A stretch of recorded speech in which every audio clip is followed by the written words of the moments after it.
Good evening. Wow, that was brutal. Should we try that again? Because holy God. Good evening. Good evening. Good evening. How are you? Good. My name is Charity Bell. I'm delighted to be here. I have done a lot of work around parenting and interacting with humans that are kind of trying desperately to grow up into responsible adults. And my background is I've done a majority of my work with children who have experienced trauma and have found through that work, and the more I learn, how many young people have experienced trauma and how trauma actually kind of begins to seem the norm as opposed to an exception, especially in the environment we're currently living in. Those of you who are learning more about social media, I've been really talking a lot recently about the impact of screens on young people and really pushing for us to think about reducing the amount of time our children spend on, particularly on the social media screen. I've actually decided I don't really give a damn about TV anymore. I think you can pretty much let your kid watch TV till they blow up. It is nowhere near as dangerous as the social media telephone stuff. So it's so interesting because when they're little, we're like, you can have 1 hour of screen time a week and you can watch this show and this show. And then when they're like 12, we're like, here is the entire internet. Have fun. You want to sleep with it? Sure, enjoy it. You can sleep with it, whatever. So we've kind of, there's a disconnect in our understanding of what's happening in the brains of young people.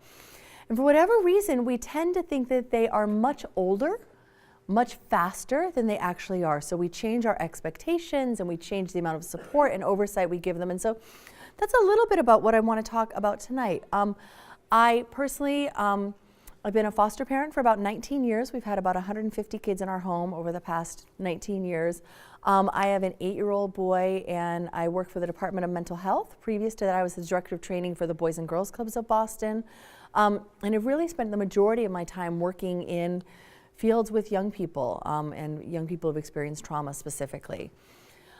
What we're going to be talking a little bit about tonight is verbal de-escalation, but this isn't any sort of verbal de-escalation that you may have heard before, because it's not about the other person. This is all about you and your power. You are incredibly powerful. And as parents, as teachers, as educators, as all these other roles that we have, we dramatically underestimate our power in every interaction. So we really want to move from this, from Calvin and Hobbes. I happen to be raising a Calvin.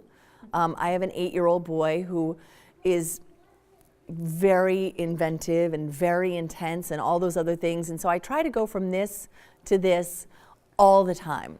And all of those interactions. The other day he was saying something to me in the car and he had repeated it like 3 times and I kept saying, what? And he said, Mama, is it that you cannot hear the words because I could say them louder, or is it that you cannot understand them?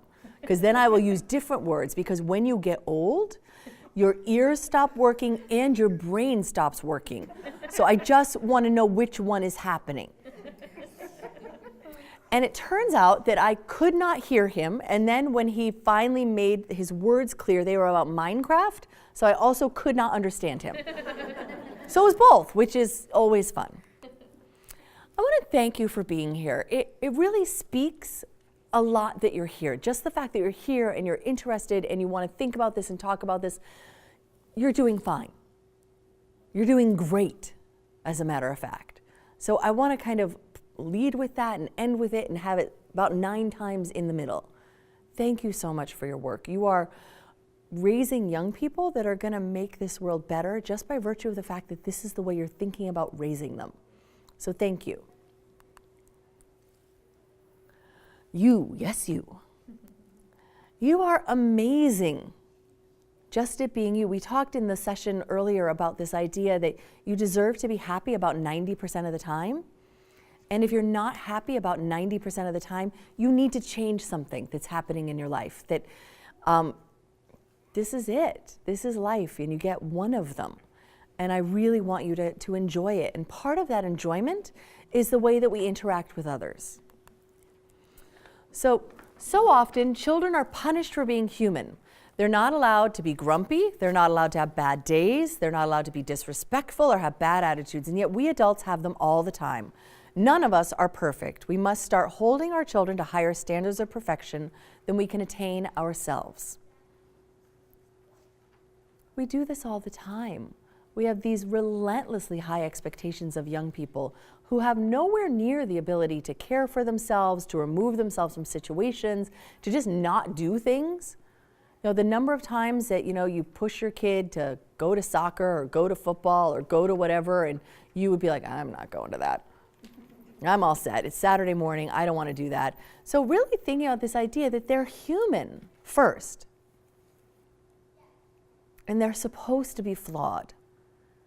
And their flaws are actually supposed to be larger than ours because they're young and they're still learning. And yet it feels disrespectful. It feels disappointing. It feels all these dis words when they don't fall into line, when things don't go well, when in fact that should be our expectation. These are the years of making mistakes. These are the years of exploding. These are the years of doing things wrong. And our job is to be there and to respond to them in a way that models what is correct. And sometimes we struggle to model. So that's a little bit about what we're going to talk about today. One of the most rewarding experiences for me has been to study brain science and apply it to the experience of parenting. And the hand model of the brain that I use to teach parents is very useful to understand that. So if you take your thumb and put it in the middle of your palm, put your fingers over the top, this is a very useful model of the brain. And when we can actually see in front of us what's going on in the brain, then we can change what the brain does.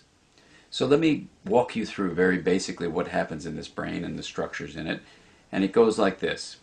The spinal cord comes up representing the wrist, and then you have coming up into the skull the brain stem and the limbic area, which work together to help regulate arousal and your emotions and the way you have a fight, flight, freeze response.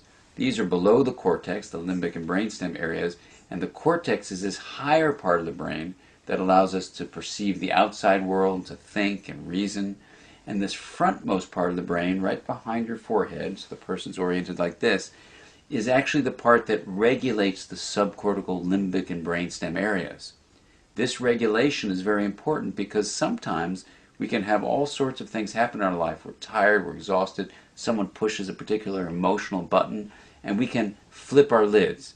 So rather than being tuned in and connected and balanced and flexible, we can lose all of that flexibility, even lose moral reasoning, and act in ways that are terrifying to others, including our children. Now, you can actually bring yourself back online and come back to the high road and make a repair with your child, and that's important to explain to them. And you can also use this hand model of the brain to explain to children, even as young as 5 and 6, how to understand when their emotions are rising up from the brainstem and limbic areas here, and how it's overriding the prefrontal area and making it so they may be about to flip their lids. So I've had kids come tell me that they're about to go flip their lids and they need a break. They need a timeout. And by even just naming that, they can tame it. And that's the power of using the hand model for ourselves and our children to help us all make sense of what goes on in the emotional communication that we have in the course of day-to-day life. So I am a little bit obsessed with Dr. Siegel. A lot of it obsessed with Dr. Siegel. I often say that if he disappears, don't look in my basement, because he will not be in my basement being forced to discuss all of his theories with me at length. I love him. And I particularly love him for this. I actually can't talk to anyone who doesn't know the hand model of the brain because I use it incessantly. There is very little that happens between humans that is not connected to this. And if we were better at being aware of where we are and where our children are and where our significant others are, where the people around us were on this, we would be much better at interacting as humans. Because here's the deal. When we interact with someone who's like this, and they do something that makes us feel a certain way, and we do this, and we push them here, all we've done is make things worse. But we never take responsibility for that. Does that make sense to people? So the first thing we have to do as parents is this. This is your work as a parent, is to be relentless in taking responsibility for the energy that you bring into every single interaction. Because here's the deal, kids get to know you. And if they have to have an interaction with you and they think that you're going to do this, they come in here. Because that's our natural propensity as humans, is if we're going into battle, which your kid may feel, your kid knows they've done something wrong and you yell for them to come downstairs, they don't come downstairs like this. They come downstairs like this because you are like this. And then we wonder why they're explosive, and we wonder why they are dysregulated and defiant and all these other things. Well, it's because we have engaged their fight, flight, freeze. Right, this, the amygdala, the fight, flight, freeze.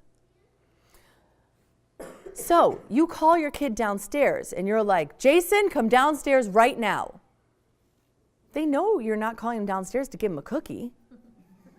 Like, that's not an Oreo voice. So they come downstairs and they're like this. And their amygdala, their fight, flight, freeze, is in full control. Fight, flight, freeze, which was originally intended for like cavemen not to get eaten by whatever ate cavemen.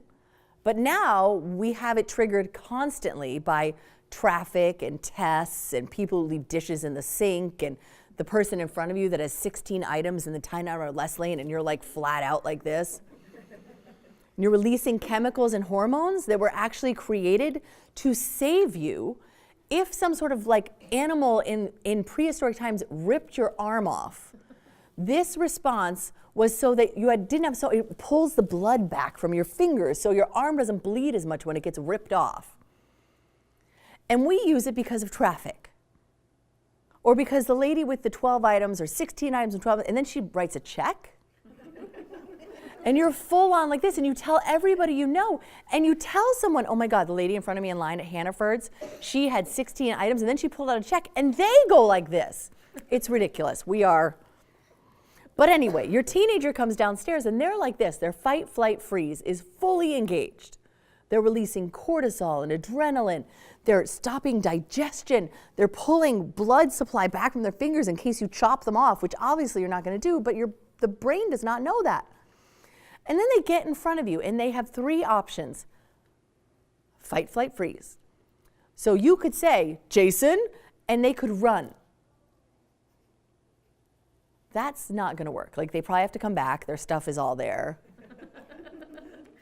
They're going to get hungry. They could freeze. Still there. Mom's still there. Damn. Won't Dad go away? It's like you're a T-Rex and they think they're going to freeze and you'll forget they're there. It doesn't happen. So what choice do they have left? Fight. They can't flight. Freeze does not work. Doesn't work well for deer in the headlights. Doesn't work well for teenagers in trouble. All they have left is fight. You have given them no other choice. That's you. And yet, they come out fighting, and we act as though they've made a choice to be defiant and aggressive and all these other things. But really, what we need to do is better understand the brain. So this is the Triune brain model, and this tells us, so here's the bad thing. Our brains are basically descended from those of cave people. Every time I do this, I have somebody who's very religious stop me afterwards and explain to me about how there were no cave people and it was just two humans were created. I'm happy to have that conversation later, but let's go with the cave people for now, okay? There's one cave person is Og. And Og is like ripe old age of 11, so he's like in middle age. And his only goal in life is to hunter-gather and reproduce and live to the ripe old age of 14. So he's hunter-gather, hunter-gather. Oh my God, what was that noise in the bush? That is something bad. That's something in the bush that's gonna eat me. I'm gonna run back to the village. And he runs. He goes back to the village. He changes out of his clothes with pee stains on them. And he survives to reproduce No one ever goes near that part of the forest again. That's how we get like the scary parts of the forest that nobody goes in. But he survives. Now there may have been another cave person. He could have been Bog. Bog may have been like, man, it's a nice day. Everything is this forest is beautiful. I meditated this morning. What's that noise? I mean, it could be something dangerous, but it could also be something fabulous. I could domesticate it. I could call it a cat. And he walked out, and whatever was in the bush ate him. He's dead. He did not reproduce. We are descended from the cave person who heard a noise in a bush, peed himself, and ran for home. That's our genetic soup. That's what we have going for us. And we use it mostly in the grocery store and in traffic now. What is that traffic doing? He's trying to kill me. Or, you know, the guy who comes up beside you, like you're like in line with everyone else to get off of 495, and this person comes up and they've like cut the whole line and they're like, can I get in front of you? And you're like, no. Who do you think you are? And your brain literally starts to release the chemicals and hormones that would be the same as if he had come to your window with a machete. Instead of just being like, can I get in front of you? And you bury the front of your car under a tractor trailer in front of you rather than let him in. Because you're like this and you're not thinking rationally. If you were thinking rationally, you would be like, of course you can go in. Like literally, that is going to add no time to my commute. Like just go. That's not what we do. Because here's what's happening in our brain. Triune brain. All the information hits our reptilian brain first. Fight, flight, freeze. Is this a threat? And we are really, really shitty at determining what's a threat. Everything is a threat. Everything. So it's really hard for our brain, which is constantly saying, am I safe? Am I safe? Am I safe? Am I safe? Am I safe? Our kids are constantly asking that. And it's not, am I physically safe, although that's part of it. It's, am I emotionally safe here? Is it okay for me to say what I need to say? Is it okay for me to lose control a little bit? Am I still going to be okay? Am I safe? If that question is answered with yes, I'm safe, we go to, am I loved? Am I cared for? Do the people around me want what's best for me? Do they believe in me? And if that is answered yes, only then do we get to the thinking brain. That prefrontal cortex is the last place information gets to. I mean, I know that probably none of you have ever had an argument with somebody. But I occasionally have argued with people. And I don't know if any of you ever had that thing where you're arguing with someone and in the back of your head you hear, shut up. While you're yelling, you hear in the back of your head, don't sit, oh my God, I can't believe you just said that. Shut up. Anyone ever had that experience where even as you're talking, some part of your brain is telling you to stop talking? That's your poor prefrontal cortex trying to get your limbic system and your amygdala to let go of control because you're going to say things that you regret. Anytime you've had to apologize for something you said, that's because your amygdala and limbic system took over. If you had thought things through, you would not have said that or texted that. Don't text fight. Anybody here who text fights, all that's going to happen is that 6 months from now, that person is going to pull it up, screenshot it, send it back to you while you're having another text fight. It's not a good idea. In order to communicate effectively to someone that they are safe, we have to be safe. We need to constantly assess ourselves and be honest. Where are you? If you're angry and you're yelling for your kid to come downstairs and you're here,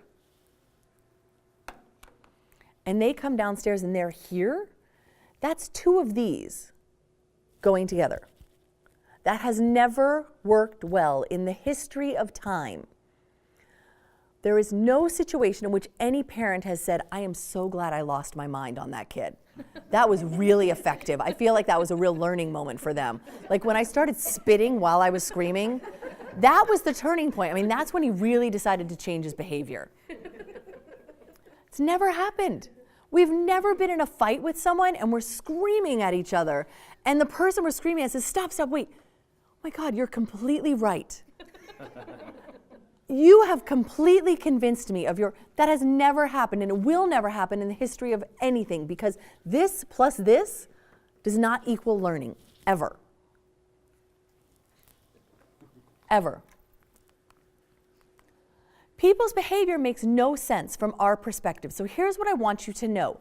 No one is ever irrational to themselves. Many times when I do this kind of training, I ask people, I say, let's think about the last time you had an argument with someone. I want you to write down on a Post-it note how you were feeling during the argument. And it's pretty much the same. People are frustrated, they're angry, they're misunderstood, they're this, they're that, they're whatever. And I say, okay, put that Post-it note aside. Now on another Post-it note, write down how the person with whom you were having the argument viewed you. The person with whom you're having the argument does not think, wow, this person is frustrated and overwhelmed. They think, she's a jerk, she's irrational, she's rude, she's entitled, she's all these other things. And it's the same argument. They think you are irrational.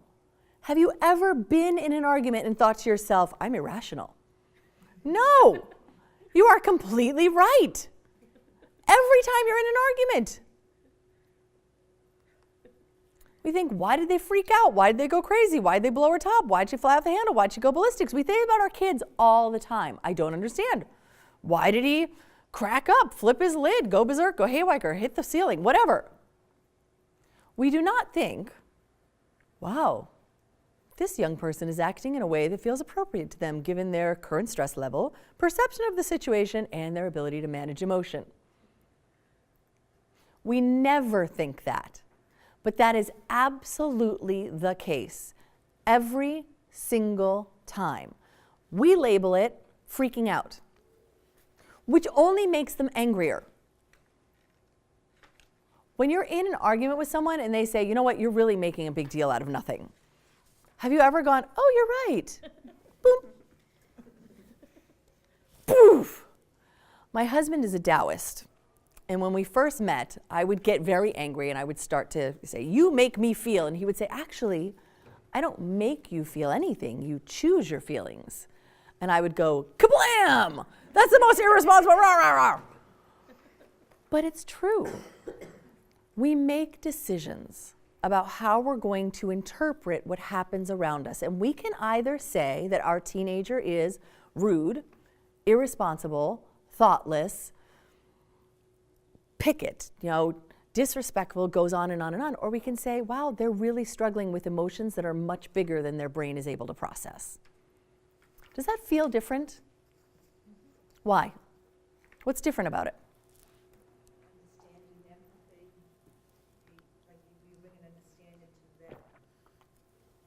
It allows you to access your empathy. When you think someone's acting irrationally, you have no access to empathy. When you remind yourself that someone is acting in some way because they're overwhelmed and upset, you have access to empathy. And it transforms the way you view your interactions. So, say I come to your coffee shop and I say, I would like a cup of coffee with cream. You say, we don't have any cream. And I flip out on you. Are you freaking kidding me? You don't have cream?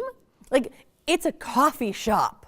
You have to get coffee and cream. That's all you need. This place is ridiculous. I'm never coming back here again. You are useless. And I walk out. What do you think of me? Wow. Wow. A little overboard. Went a little overboard. Yeah. Now what if Kathleen came up and said, I'm so sorry that happened. Her husband recently got diagnosed with cancer. Yeah. Would that change how you felt about it? Absolutely. Absolutely. Why? Because those were a lot of emotions going on, and it probably was the icing on the cake. Those are a lot of things going on, and it probably was the icing on the cake. Yeah. Why do we not do that with everything? Because it's true of every interaction. Anytime someone loses it, it's for a very good reason. They have a lot going on, and you pushed them just a little bit farther. You may not have even meant to push them a little farther. But it's not intention, it's impact. This person's struggling. And I can either make them struggle more by doing this, or I can help them struggle less by doing this. Every interaction that we have with our young people, we make that decision. Whether you are willing to say you made that decision or not, you made that decision. And when we're talking to our friends about it the next day and we're like, and then she said this, and then she slammed the door, and then she this and that and the other thing, our friends, because they're our friends, don't ever go, and what did you say? And then how did you make this situation worse? But you did. They were like this, and you had two choices. You could do this, or you could do this. And many times, we do this. Changing our perception reduces the intensity of our reaction, so it's a whole different ballgame. If you know that I had this terrible tragedy in my life, you're not going to go home thinking, what a terrible person that was. You might go home thinking, well, I hope that person's okay. That's a shame for them. And you are safer. Reducing the intensity of your reaction actually helps you do this.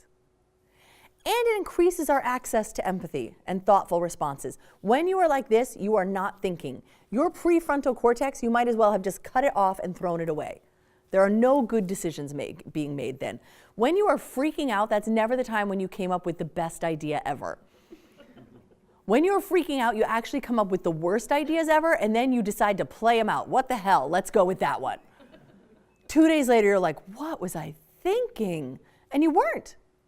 Your poor prefrontal cortex was out in a field somewhere going, shut up. So perspective taking increases compassion. It actually decreases our negative assumptions. The more times, this is so exciting to me, the more times we recognize the struggles that our young people are having, the better we'll get at doing that. Until eventually it'll just become natural. Your teenager will come, they'll slam a door, they'll do this other stuff, and instead of being like, what does she think this is? You know, she comes in here, she's rude, we'll go, woo. She's really struggling. She's having a really hard time. I mean, I don't know about the rest of you. I would not be a teenager again for any amount of money. Like, you could not pay me enough to go be a freshman in high school right now. Anybody want to go? Like, anybody ready to, like, wear whatever the heck it is they have to wear? Suit up in the army? Anybody? No. Anybody want to have like a social media presence with other teenagers on it? No. So let's just step back and recognize that this life that we think is, occasionally we think is, you have everything done for you. You don't have to worry about bills, you don't have to worry about this, you don't have to worry about that. Their life is incredibly stressful and incredibly intense. And we have got to own that. Perspective taking also builds a feeling of safety.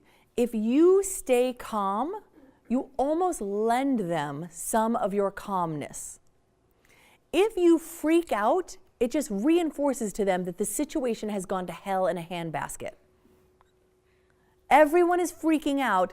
Their whole brain is like, warning, warning, more cortisol, more adrenaline, more cortisol, more adrenaline. Everything is bad. Take all the blood supply away from the hands.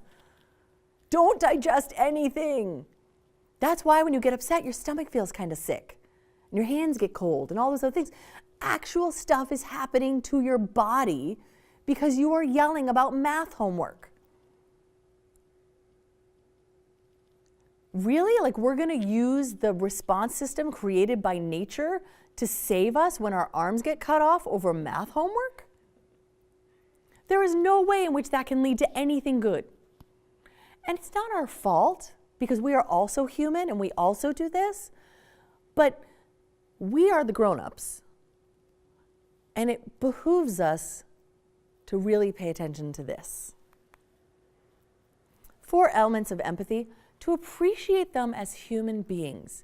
We actually do not see our children as separate human beings very often.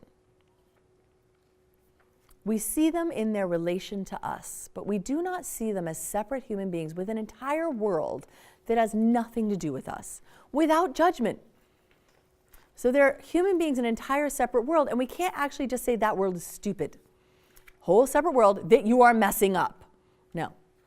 Whole different world. Communicate understanding, it's really hard.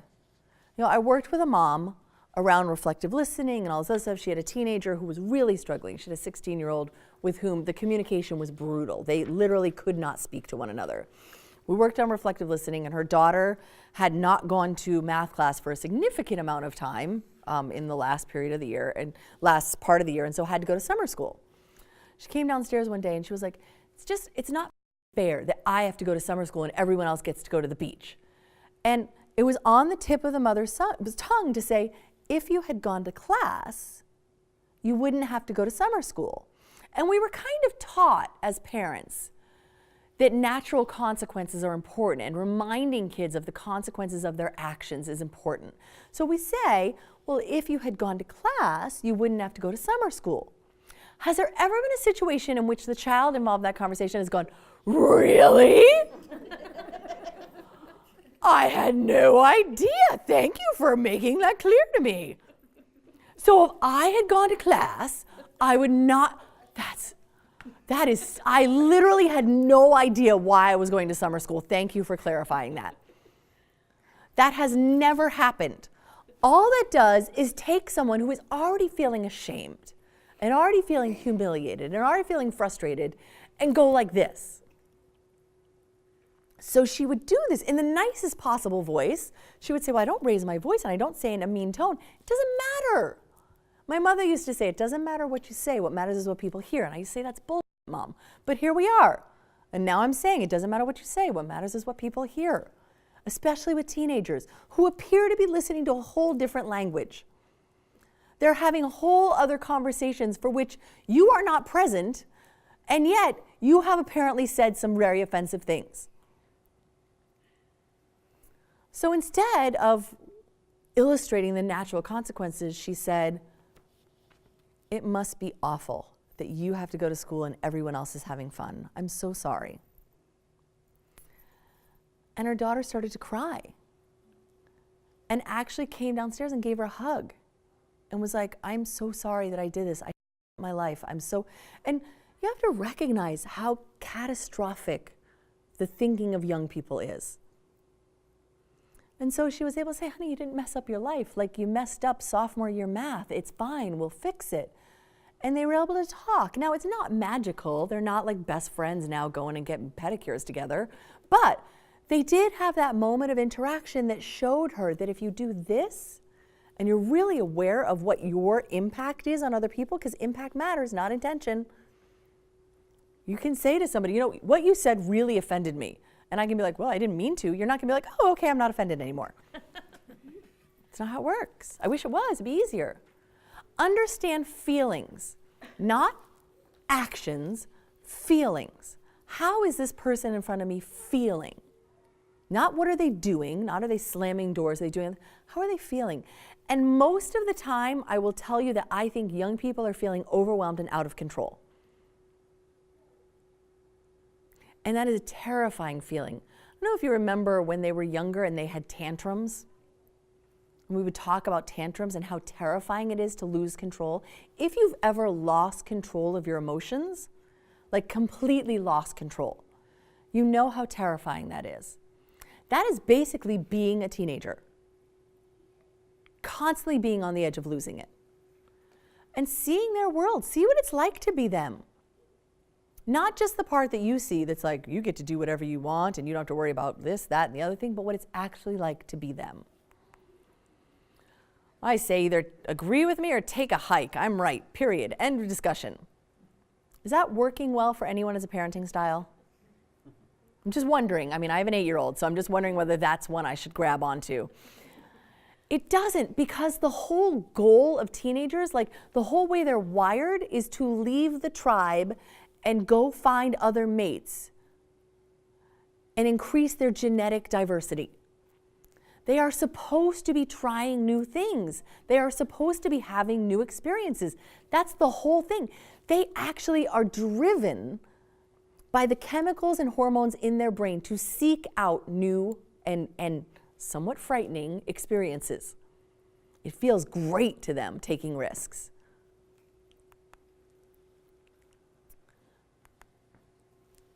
So we have someone in our home for whom taking risks feels great, and for whom just being calm actually feels worse. We know by the levels of chemicals and hormones in their body that when they say they feel awful and everything is awful, it's actually how they feel. They do not have as many happy chemicals as we have. How do we catch ourselves? So what is this? What's this animal? Say it again. It's a praying mantis. And what is he doing? What? He's attacking. He's trying to look big. Somebody was like, I think he's trying to get a mate. He was like, hey lady, come here. I don't know what praying mantises do actually, but I'm pretty sure it's not, hey lady. Yeah, he's trying to look big and strong and angry. We do the same thing when we feel threatened. As adults, as parents, we think that our authority and our size and all those other things are going to stop our kids from doing things. It does not work. All it does is make them go like this. We cannot power our way through these struggles. It will never work. It didn't work when they were 2. It's not going to work when they're 12, and it's not going to work when they're 17. The only thing that was good when they were 2 is for most of them you could pick them up and like drag them out of wherever they are. That doesn't work when they're 15 and they outweigh you. We've got to catch ourselves. You have to be the boss of your emotions. A great deal of anger comes from fear, from egotism, and from perceived danger. When I feel angry, I find it personally useful to look at what I'm afraid of. I ask myself, where and how do I hurt? Why do we have this misplaced anger when our kids misbehave? Tell me what's happening for us. How do we feel as parents? Embarrassed? Frustrated? I've told them 1,000 times. Ineffective. I've told you 1,000 times. Anything else? Confused? Huh? Like a failure. It's not about us. When we get angry, we need to stop ourselves and say, where is this coming from? What about what's happening here? What is it triggering in me? Most of the time, it's that we feel like a failure. I can't get my child to mind, to obey, to do what they're supposed to do. We feel like a failure. I want you to rethink what your job as a parent is. Your job as a parent is first to make kids feel safe, to make them understand that you are empathetic, that you are open, that you are available, that you are understanding, and that you are aware. And the next thing is for you to create a framework in which they can be successful and hold fast to that framework without anger, without aggression, with the ability to know that you are correct and that you are keeping them safe. Because the anger part of the interaction messes up the rest of it. I worked with police officers and I said, tell me a little bit about when you pull somebody over. Because sometimes, don't you pull somebody over and like if something doesn't come up on your computer screen that's like big, you're not going to give them a ticket. Like, yeah, sometimes we know that. You pull somebody over, you're like, I'm not really, it's not a huge thing. So if nothing comes out of the computer, I'm probably going to let them go. I said, okay, well, why do you not tell them that immediately? They said, well, we want to let them stew in it a little bit. Like we want them to be a little bit scared and a little bit upset. And, so then like when we come over and tell them that, like then they've already thought about it and they're a little upset. The flash and blue lights, I don't know. Flash and blue lights too. Yeah, you're like this. So here's what actually probably happens for most people is the police officer comes up, do you know what you're doing? Yeah, I might have been speeding a little bit. I'm a license registration. I'll be right back. Don't move your car. While he's away, you're thinking to yourself, you know what? I'm 15 miles over the speed limit. Don't you have something more important to deal with than this? This is ridiculous. Thinking in your head. By the time he comes back and says, I'm going to give you a warning this time, you're like, what the hell? The cop goes back and you're like, cops are asses. I hate police officers. That was just ridiculous. And you're almost more likely to speed. Like some part of you has to be like restrained from going 95 miles an hour as you leave because you're so mad at who? Who are you mad at? The cop. The cop. You're furious at the police officer. You're not changing your behavior. You just don't like police officers now. If the police officer had come to the door and said, "Ma'am, how are you doing?" Good. I don't want you to get upset. Like I'm unless something big comes up on my computer, I'm not going to give you a ticket. But I pulled you over because you were going fast, and I need you to think about like what would have happened if a kid had run out in front of that car right there. Would you have been able to stop? Probably not. I want you to kind of think about this community and the people in it. And, I understand we all have places to go and things like that, but the speed laws are in place because it keeps people safer. And so I'd like you to think about that. I'm going to go check the computer. Like I said, nothing on there. I'm not going to give you a ticket. I just really need you to think about the safety of the kids in our community. Cop comes back, says, thanks a lot. I hope you think about that. Have a good day, ma'am. What are you thinking when you drive away? What? Relieved? Surprised, first of all. Surprised? That he cares about, that he was caring about me. Yep, caring about you, caring about family. Is it going to make you maybe slow down a little bit? Yeah, because what you're thinking about is I could have squished a kid, not cops. Which one is the message they actually want you to take home? I could have squished a kid. But we go about it wrong.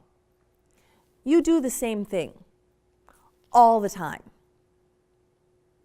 More often than not, when you discipline your kids, they walk away thinking, my mom is a... Not, I need to change my behavior. We've got to think about the messages that we're giving our kids.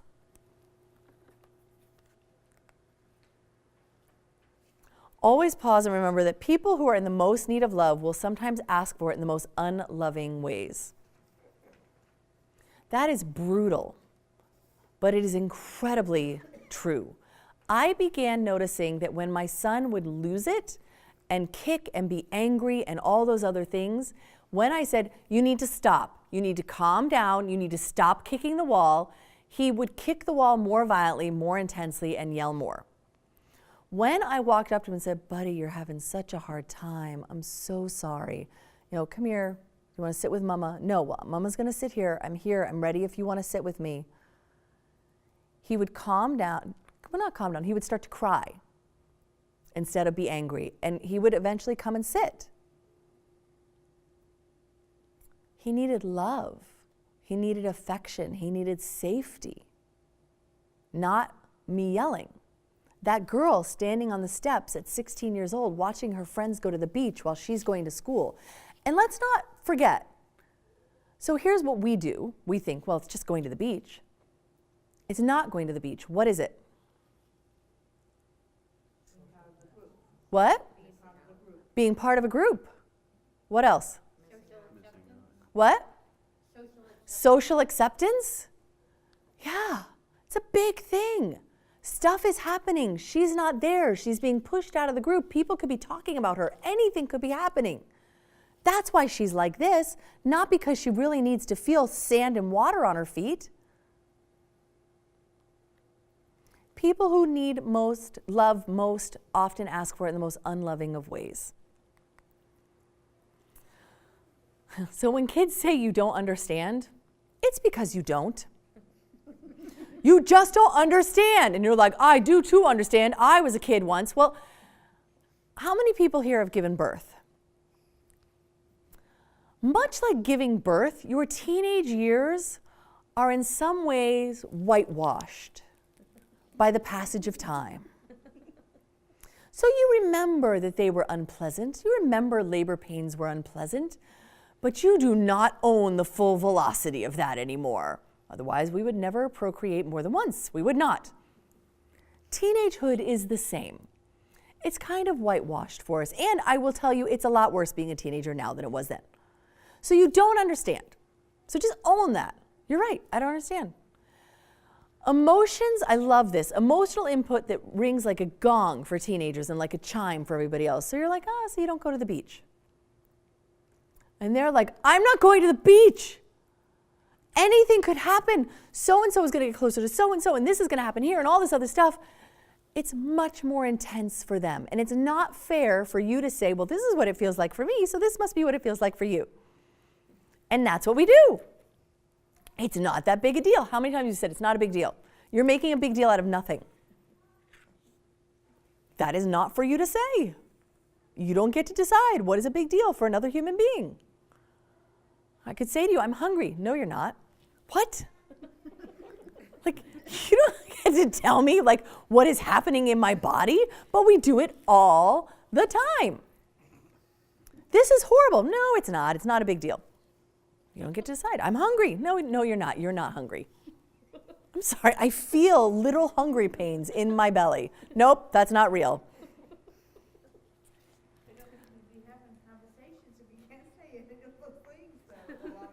I'm gonna help you out with that. There you go.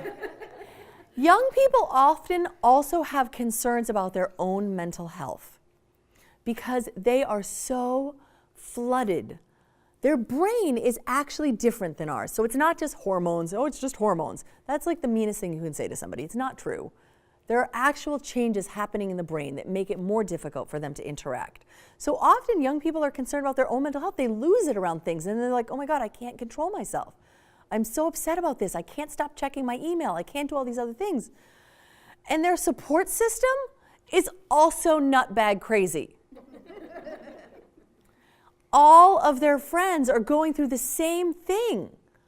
So it's like your house is on fire and you're trying to get help from your friends who are also on fire. Can you come help me put up oh my God, you're on fire too. Like, don't come to my house, I'm already on fire. That's what they have. And we're like, your life is fabulous. I would give anything to be a teenager again. What is wrong with you? It's horrible. All their friends are completely insane. You are telling them they're not hungry when they're actually hungry emotionally, not necessarily physically, although we do that too. I'm hungry. You just ate an hour ago. You're fine. And it's not just hormones. Their brain is actually different. So the first step is to make them feel safe. This, all the time. This. Trust is the authentic feeling you have in the presence of a person whom your body senses is safe.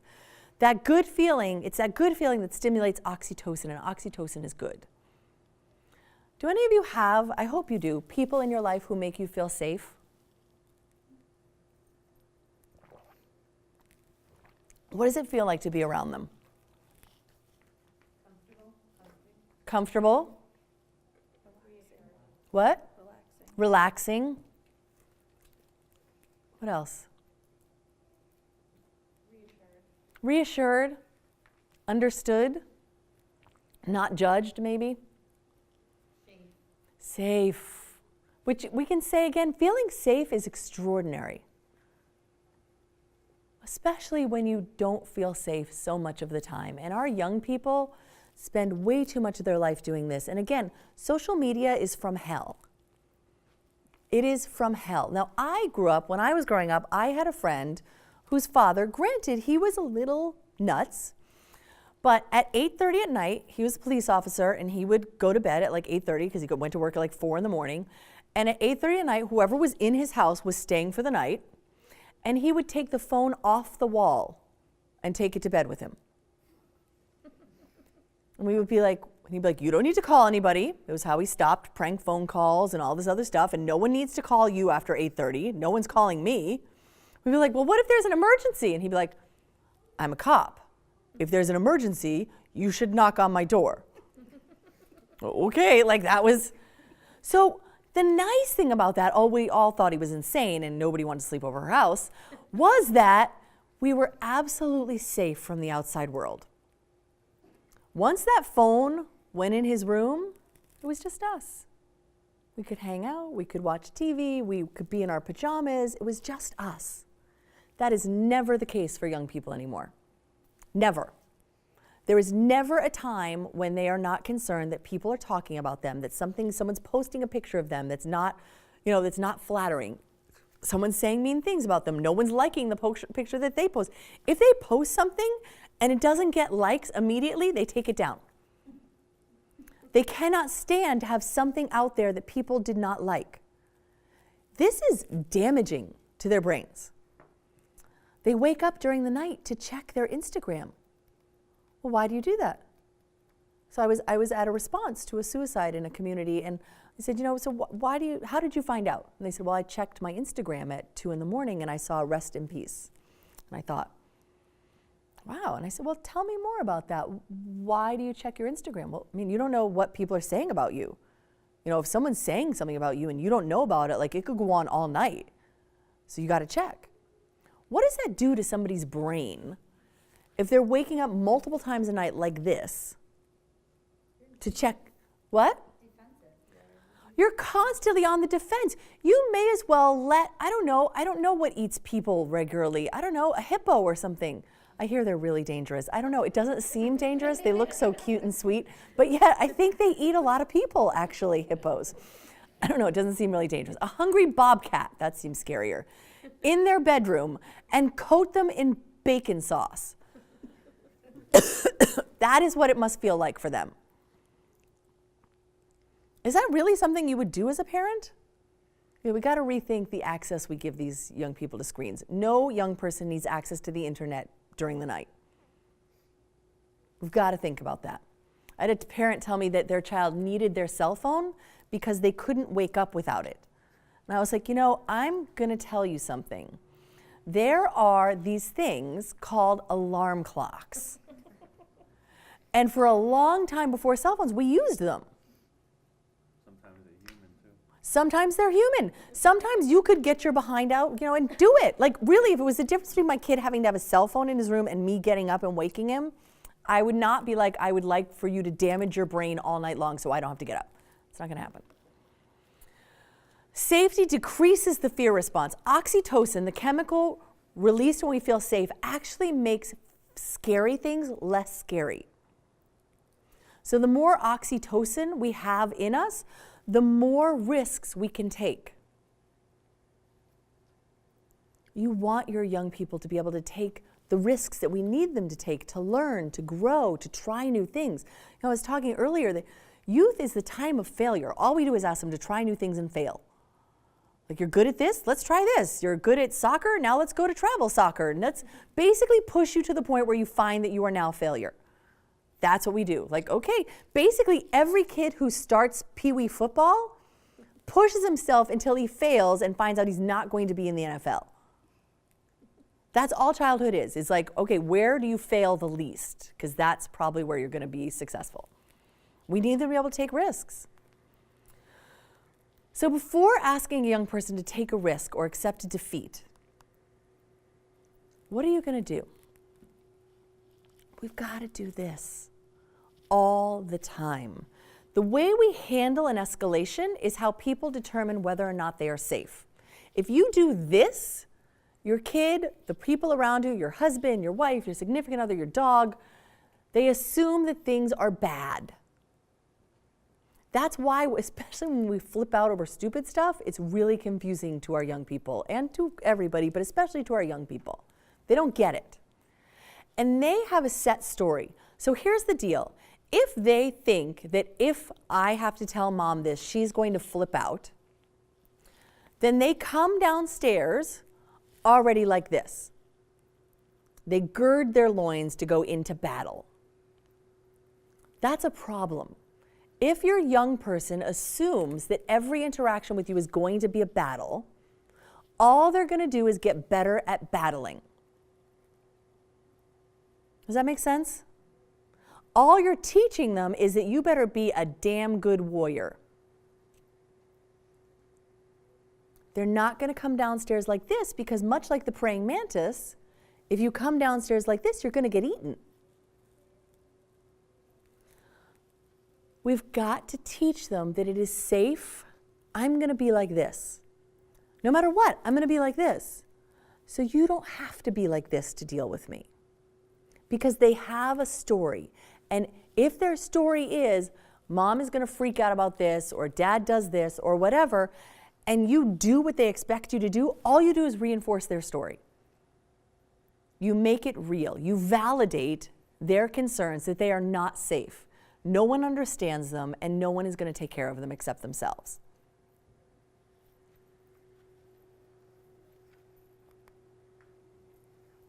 So you have to diffuse them before they burst into flames. Because once they burst into flames, you're out.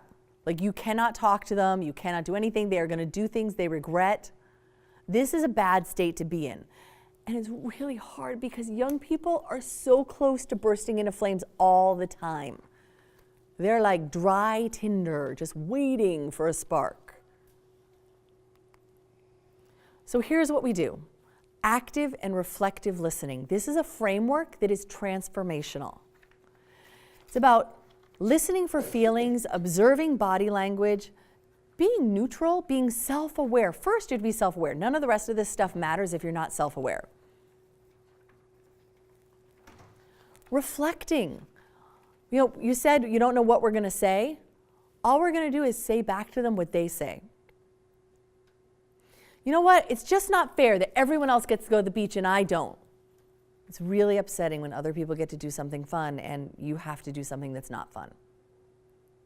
Yeah, I'm really pissed. You're really angry that you have to go to summer school. It's not fair. It feels unfair that you're going to summer school and they don't have to just because some of the classes didn't go well. Every interaction is doing this because they're feeling heard and they're feeling understood. Many of us got this information when our kids were young. You know, so the kid is freaking out, laying on the ground because they want the whatchamacallit, and we're, you know, some people said you should say, it's really hard when you want a ball and you can't have one. And that allows the child to feel like someone understands his feeling, as opposed to, you know what, it's just a ball. You have 20 of them at home. This is ridiculous. The way you're behaving now, when we get home, I'm going to take all the balls and throw them away. And it feels like I would never say that, and yet all of us have said that. Guess what? When we get home, you're never going to see TV again. Who's that a punishment for? Let me tell you, I took away TV for 2 weeks once. I thought I was going to lose my mind. Mommy, can you play with me? Oh my God. You've got to hold to it. Well, what doesn't count as TV? Here, watch something on Mommy's phone. That's not TV. Summarizing, clarifying techniques. It's about making your child feel heard before you ask them to hear you. Because that does this. And then they can hear. If you're trying to explain or tell them or teach them while they're like this, you might as well just set fire to your words. You're talking to yourself. Literally, like, we know that when people are upset like this, there have been great studies where we've had people repeat back conversations they had when they're angry. The stuff that they say is so bizarre, and yet a lie detector would say that they believe every word of it. Our brains just make stuff up when we're really angry. That's why when you're like, I can't believe you told me that I was a jerk. And you're like, I didn't say that. And they're like, yes, you did. And you're like, no, I really didn't. They really heard it.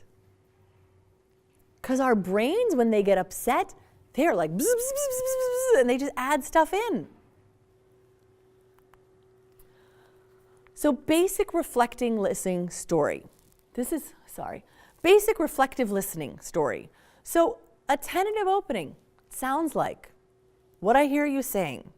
I think I hear you saying. Reflect back to them what they're saying. What you're saying, and you can even push, what you're saying is that it's more important to you to hang out with your friends than to spend time with your family. Well, it's not more important, but I really like to spend time with my friends. Oh, so what I hear you saying is that you like to spend time with your friends and with your family. Yeah, I mean, I don't hate you.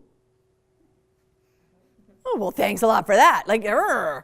Oh, That's good. I don't hate you either. I really actually kind of like you, which is why I'd like to spend time with you. They have to feel heard first. You should constantly be asking yourself, does my kid feel safe right now? Not because, let's face it, they're huge pains in the ass. Giant, huge pains in the ass. They're just disasters on wheels. 90% of the time, I'm like, what the hell? Just do what you're supposed to. Put your shoes on and look away from the TV. It's SpongeBob. It's not a hypnotist. For Christ's sake. Yes, you have to do math every day. Every day we do math. Every day. Not every day does not have to be a fight. They're huge pains in the ass. But it's because their brains don't work right, because they're new. And they're still trying to figure it out, and not all the connections are in place. And this is much more complex than what Og and Bog were wandering through the forest. So first we make them feel safe. So I actually have really changed. Now actually when I need to deliver consequences, I deliver them after everything's done when everybody's calm. So instead of flipping out while someone's staring at the TV, doing the shoes and things like that, we shut the TV off, get the shoes done on the way. You know what, buddy? You're really having a hard time getting dressed for school because you're watching TV. So here's the new deal. You need to get dressed for school before you come downstairs. Nope. That's the deal. Now, if for 2 weeks you can get dressed and get downstairs, we can talk about it. I know you like to watch TV in your pajamas, but we need to get out of the house. So that's all there is to it. And just perfectly calm. And even if they freak out and they're angry, you stay calm. Yeah, I know you're angry. I know you like to watch TV in your pajamas. It's really frustrating. And it's not because it's magic. It's not because he didn't run downstairs the next day and be like, Mother, look, I'm perfectly dressed and ready to go. It's because yelling at them does not work better, and it messes with their brain. So if what you're doing now doesn't work, why not try something new that might work better? If what you're doing now works, damn, go with it, and please feel free to write it down and give it out to the rest of us, because all of us are probably struggling.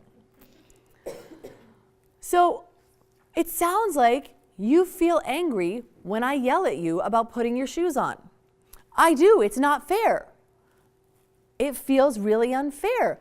Mommy gets a little overwhelmed because I have to leave the house at a certain time, and when you don't have your shoes on, we can't leave the house. That means that Mommy's going to be late for work, and I could get in trouble. We often don't explain things to kids like that, and it feels very arbitrary that we have picked 7:52. They don't actually know that we have a life outside of them. As far as they're concerned, we drop them off at school, we disappear into a pod for the remainder of the day, and we're basically in an isolation unit until we pick them up again. So explain it sometimes. Now Max will, if he is actually running late, and again, he is by so far not perfect, like believe me, so far, but he has learned these little things, and if we're running late, he'll say, I'm so sorry, you're gonna get in trouble with your boss. You know, we're okay, but we gotta do better tomorrow. But they need to understand it. We're like, you have no empathy. They don't care about anybody other than themselves. Well, they don't know what to care about unless we explain it to them. It's not natural. You know, a dear friend of mine had triplets, and when they were like 18 months old, all they tried to do was kill each other. Like 24 hours a day, 7 days a week, like beating each other with toys, biting each other, taking food from one another. Like if she left all of them sitting with their bottles, one of them would literally go take all the other bottles. She's like, it's like they're like birds in a nest, and those two are gonna die. Empathy is not what we're born with. It's what we learn. Empathy is you can die so I can live. No, what we're born with is you can die so I can live. Empathy is what we're taught by the people around us. Does that make sense? Like we're all like, oh, they're so empathetic. Look, when he was crying, he went over and said, I saw you feel bad. That same kid will hit that kid in the side of the face with a toy like that if they try and take it away. We have to teach it to them. We seem to expect that they'll just do it. They're not magic. First, allow them to feel safe. Then let them feel heard. Only then can communication begin. We try and do it from communication on out. You got to make them feel safe. Then you got to let them feel heard. And sometimes that's all it takes is for us to shut up. Just shut up for 5 minutes and let them talk. Shut up. Well, you don't care that I did. I do too care. Shut up. You saying I do care, they're not going to be like, oh, I never knew that, Mama. Thank you for making that clear. Just shut up and let them talk. Sometimes that's enough. They just need to get it all out without you interrupting. And they're like this because they know you're going to interrupt. So they've got to talk louder and faster than you. You're like, why are you yelling? And they're yelling because they know you're going to interrupt them. Just let them get it out. Sometimes all they need to do is talk until they're done talking, and you have heard enough for you to start to feel some empathy and be like, man, sometimes you just think to yourself, it is a mess inside that skull. That may be all you get at the end of it is this kid's brain is just, it's like Twister in there, and Helen Hunt is like, there are cows flying by. I always think of that movie when I think of a teenage brain, like I just always think of like cows flying by in their brain, like it just must be like a tornado in there. So there's this amazing art form, and it says that when something is broken, it is repaired with gold or a gold mixed with other ceramics. And they actually believe that the break and the repair makes the object more beautiful. One of the most amazing things that we can do as parents is demonstrate to our children how to repair relationships. It's okay to make mistakes. It's okay to flip out.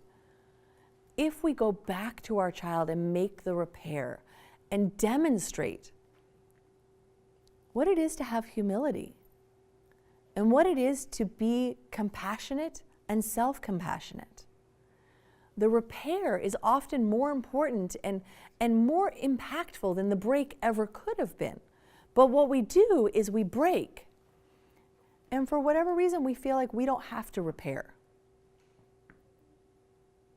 That's part of our role as a parent, is to lay down the law and be an authority and set the standards.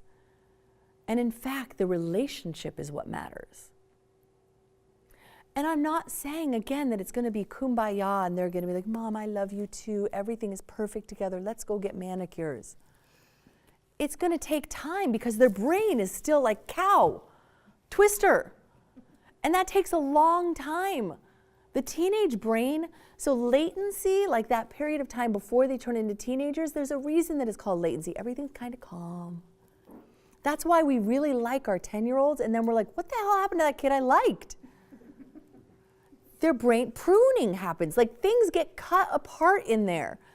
Like the brain master is like, yep, we don't need that anymore. And that was like a whole bunch of self-control connections just got thrown out. Their brain looks different. They have less connections than they did when they were 10. And it's because they need to make all new connections to be an adult. But the in-between phase, really rough. The joinery, the golden joinery, this process of making a repair out of gold is what teaches our kids to be better humans. It's what teaches them how to interact safely with one another. We are not teaching our kids how to interact safely with one another in the way we need to. Parenting is sometimes like looking both ways to cross the road and then getting hit by a plane. This is hard. And it's exponentially harder now. I don't know if any of you have older relatives who are like, when I was parenting, we just did, you sat at the table until you ate that meal. And if you sat at the table for 3 days, so be it. First of all, no one ever sat at the table for 3 days. That's just them reimagining what people's child, that's the walking to school in the snow, uphill both ways. But it is more complex. We are the first generation dealing with social media in this way. And in fact, those of us who raised kids 8 years ago, who had teenagers 8 years ago or 9 years ago, they also have no clue what you're dealing with. They don't. They have no clue, because guess what did not exist?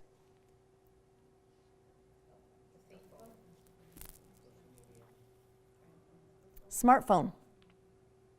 It is the smartphone that completely changed the landscape. And anyone who parented before the smartphone has no clue what you're dealing with. They just don't. We are some sort of bizarre bridge generation that is really trying to figure out as best we can, how do we support young people in a landscape that we did not experience? Think about it. Your life was not completely different than that of your parents. It was a little different, but it was not completely different. And your parents' life, although somewhat different than that of their parents, was not completely different. A teenager's life is completely different. The ways they get information, the amount they know, the speed with which they know it. Think about this. Tragedies in the past. How did you find out? If you ask somebody, how did you find out? If you were a kid, how did you find out Kennedy was shot? My parents told me. My teacher told me. How do they find out now? What? It's on their screen instantaneously. And guess what adult is around to help them? None. They all found out about that school shooting on their phones with no adult around to help them. They are dealing with information and crises and interactions with others beyond anything that we have to deal with. And for us not to have compassion for that means that we're not listening. And we've got to listen. I am so grateful to each one of you for being here. I'm happy to answer questions or do anything else. This is not easy, but if you care for yourself and you care for the people around you and we all take care of each other, we'll be able to kind of make it through and produce some humans that we can all be proud of. Thank you so much. Have a great night.